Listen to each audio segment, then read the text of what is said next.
Johnny Gargano is offered a multi-year WWE deal and is exploring all options. Plus, a top AEW star is announced for a record-breaking indie event, and a Ruthless aggression star could be returning to WWE. It's all in the wrestling news right now. Johnny Gargano is one of the talking points going into War Games, but nothing to do with the storylines. More a case of he could be off very, very soon. Johnny Gargano could be Johnny Gargano by December the 10th. So yesterday it was revealed that he'd signed a contract extension that gets him beyond War Games, because his contract runs out next week. It does, yeah. Well, it did, and now they've given him another 7 days to get over the line.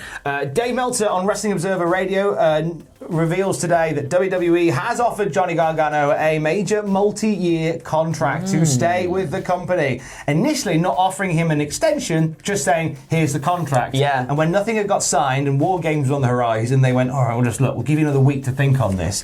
The situation, according to Meltzer, remains up in the air, and Johnny Gargano is exploring all options. I don't think he's staying. I don't. You see, this is the thing. When as we were talking about in the last news video, when you had NXT before NXT 2.0, he was very much a big part of that, a very big part of that. But now we have these new stars coming in. He's kind of been pushed to the back a little bit, you know. I think he's got much more in the bag. It felt like he was really on the up and up when it was the NXT before NXT 2.0, and now kind of things have stunted a little bit for him. I think he's very much got a taste for I can do bigger and better things, and I think he probably will end up going to somewhere else and absolutely shining. It's funny how we're all of that mindset where it's just like we think he's going, and it's not an anti-WWE sentiment at all. It's just the fact that if you look at the landscape of WWE and you know, whether you are a staunch WWE follower or else or otherwise, you just know that Johnny Gargano doesn't really seem like he would fit on Raw or SmackDown. Yeah, and that's the thing as well. We see the teams in the War Games match as well with Tommaso Ciampa, Pete Dunne, Johnny Gargano. I can see LA Knight in the NXT 2.0 sphere still, but like those three feel very different in this new brand. It's kind of weird how they will fit in, and maybe they will do. Who knows going forward? But I do think Johnny Gargano has his sights set on something grander. I'm not getting, like, I feel like this is a story, like the old school new school thing that I think is quite compelling as a thing. Yeah. But it's so rushed. Like, you know, and I feel like, and this is probably like a video essay at some point, I feel like WWE have just and you know what, AEW as well, to an extent, with the obvious exception of the Hangman Page and Kenny Omega thing, which was phenomenal year-long storytelling. With the obvious exception of that, I feel like a lot of companies struggle with that long-term story thing. Yeah. And only because when they do long-term storytelling, it stands out so much. Yes. For example, the Adam Page Omega thing, which is phenomenal, and how Josh Alexander on Impact. I believe that I think they're doing this sort of Trials of Josh Alexander thing on Impact, which I really like. He gathered the title for a minute, he lost it, he had to go through Suzuki, he's going to go through Jonah, and in that there's roadblocks in his way to get him back there, and it's like, that's cool, that's storytelling. And the War Games thing, the old school, new school thing, I think if it had been established almost from the off, that there was this sort of, there was this civil war brewing between the old school and the new school, I think it would have been great, but I haven't got that vibe that there has been, unless I've missed something massive, but I haven't got that energy from it. I don't think you have missed anything there. I think you're very much I think you're very much on the ball with that one there. That would have been so cool to see all this new stuff happen, and then all the old guard be like, this is not what we like, this is not what we want, get away, you're not proving yourselves, and then just like built it up and up and up and up and up into this massive blow off. But as you were saying, it just doesn't feel like that's kind of been happening. But it could be the blow off for Johnny Gargano, because he could be away after War Games. I guess we'll see if he takes the pin or not. I think that'll be mainly the giveaway if he does. A top star has been announced for a record-breaking event for Game Changer Wrestling. I want to talk about the event itself in just a moment, but who is it that has been added to the event?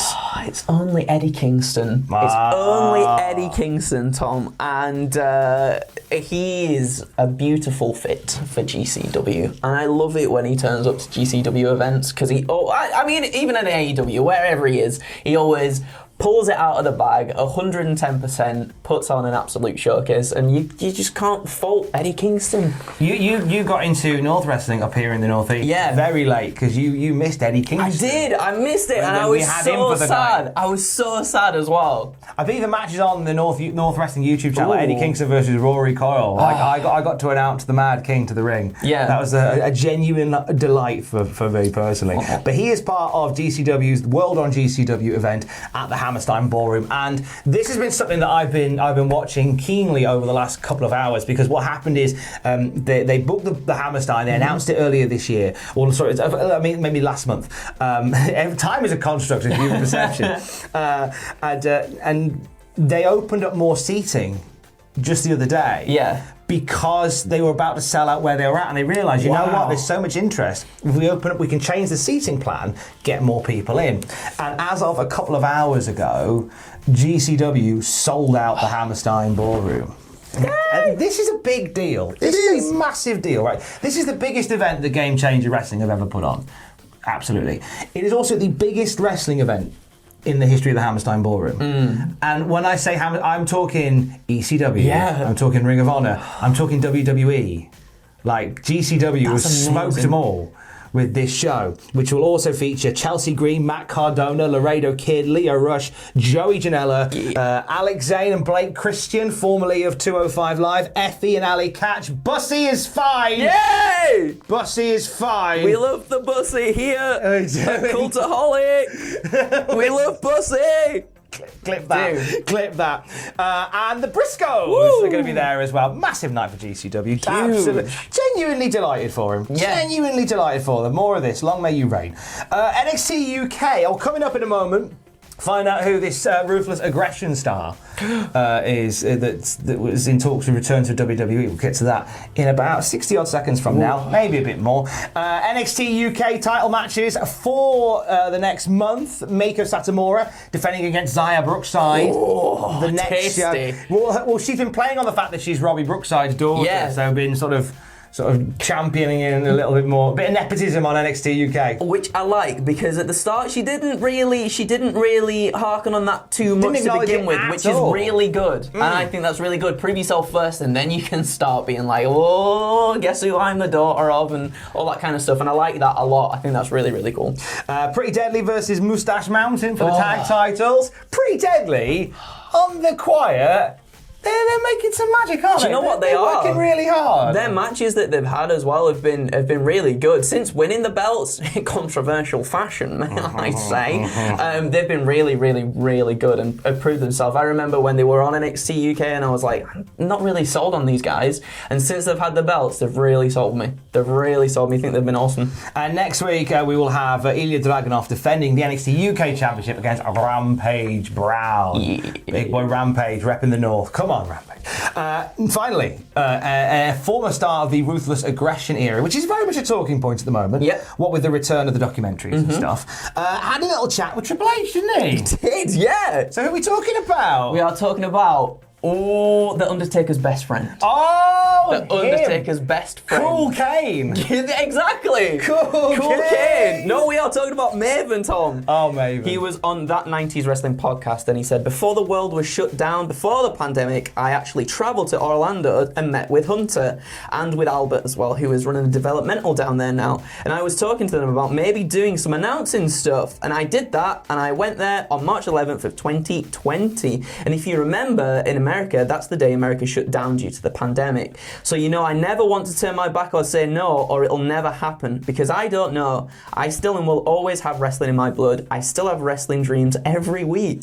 I would definitely entertain any opportunity to be back in wrestling in any capacity. I remember as a fan, like Maven gave me one of those cool pop moments from the 2002 Royal Rumble. Yeah. Like it was Undertaker ruling the roost throw the Hardy Boys around a bit, and then here comes Maven. Oh my drop God. kicking the Undertaker out of the match. Gone.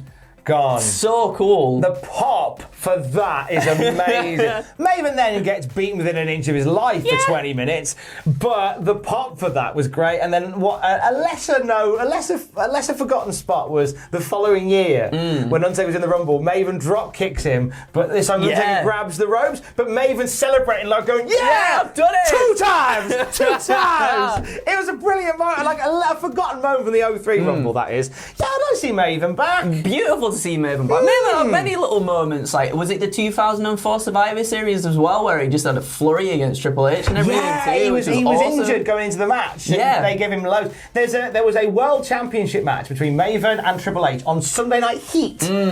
I think either that year or late 2003. Yeah. And it was one of those sort of Triple H matches where, like, you go, oh, he won't win, will he? Will he win? Oh, is he gonna do Is it? it on Heat? Really? You know, at that time that Kurt Angle and Crash Holly had a WWF Championship Oh my match goodness. on Sunday Night Heat. That was a thing. Anyway, I'm dating myself as a fan of a certain vintage. The classic SmackDown review this weekend will allow you to do the same. Matthew, Greg and I are watching every episode of SmackDown from the very beginning, and you can join us for a brand new episode on the podcast feed, or if you're Patreon, you can watch it as well. Patreon.com/Cultaholic. Are you on the Twitch today? I am on the Twitch today, Tom. I am streaming because we finished Five Nights at Freddy last week. We are now on with Doki Doki Literature Club, which I've heard is a wonderful, beautiful game. Is it a bit naughty as well? I mean, it's anime ladies, so I it's assume gonna be there's going to be some sort of discriminating things happening. Promise me that whenever anybody pops out their, badongas or their bottoms. Yes. Have a picture of Adam Pacitti as Sergeant Slaughter pop up on the screen. I like it. To cover it. Hey, I'll tell you what, we've now that I've mastered the stream deck, that can be a thing that can happen. We can do it. We can do it. Stay tuned for partial excitement. Twitch.tv/Cultaholic with Andrew from 6 p.m. at Greenwich Mean Time. Have a wonderful weekend. Keys. Love you, bye.